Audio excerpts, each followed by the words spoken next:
به نام خالق یکتا، انرژی خود را پس بگیرید. اگر می‌خواهید از دنیای بیرونی جدا شوید، باید یاد بگیرید چگونه امواج مغزی خود را تغییر دهید. بیایید کمی در مورد فرکانس‌های امواج مغزی صحبت کنیم. بیشتر اوقات که بیدار و آگاهید در محدوده امواج مغزی با فرکانس بتا قرار دارید. فرکانس‌های بتا در فرکانس‌های کمبرد، متوسط و دوربرد اندازه‌گیری می شود. زمانی که امواج مغزیتان در فرکانس بتا با برد پایین قرار می گیرد، آرامش درون همراه با امنیت کامل نسبت به محیط پیرامون خود را تجربه خواهید کرد، اما هنوز از فضا و زمانی که بدنتان در آن قرار گرفته است آگاهی دارید. این وضعیتی است که هنگام خواندن کتاب توجه به دخترتان، هنگام یک مکالمه دوستانه یا گوش دادن به سخنرانی در آن موقعیت قرار خواهید گرفت. زمانی که امواج مغزی در فرکانس بتا با برد متوسط است، کمی هیجان زده هستید،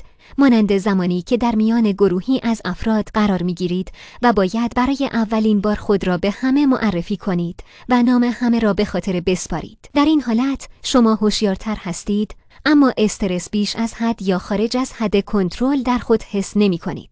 می توان فرکانس بتا با برد متوسط را به عنوان استرس خوب در نظر گرفت. امواج مغزی با فرکانس بتای دوربرد وضعیتی است که هر بار هورمون‌های استرس در شما ترشح می شود، وارد آن می شوید. اینها امواج مغزی هستند که هنگام نمایش هر یک از احساسات بقا از جمله خشم، احساس خطر، اضطراب، رنج، اندوه، تشویش، سرخوردگی یا حتی افسردگی در شما وجود دارد. امواج بتا با برد بالا می تواند بیش از 3 برابر بیشتر از بتا با برد پایین و 2 برابر بیشتر از بتا در برد میانه باشد. با اینکه شما اغلب ساعات بیداری را در امواج مغزی با فرکانس بتا سپری می کنید، این امکان وجود دارد گاهن در طی ساعات روز امواج مغزی با فرکانس آلفا را تجربه کنید. وقتی در حالت استراحت و آرامش قرار دارید و دیگر سرگرم فکر و تجزیه و تحلیل نیستید و در مقابل رویا پردازی و تخیل می کنید، آن زمان به مرور حالتی شبیه به خلسه را احساس خواهید کرد که بیانگر قرار گرفتن امواج مغزی شما در فرکانس آلفا خواهد بود. بودن در امواج مغزی بتا نشان می دهند که بیشترین توجه شما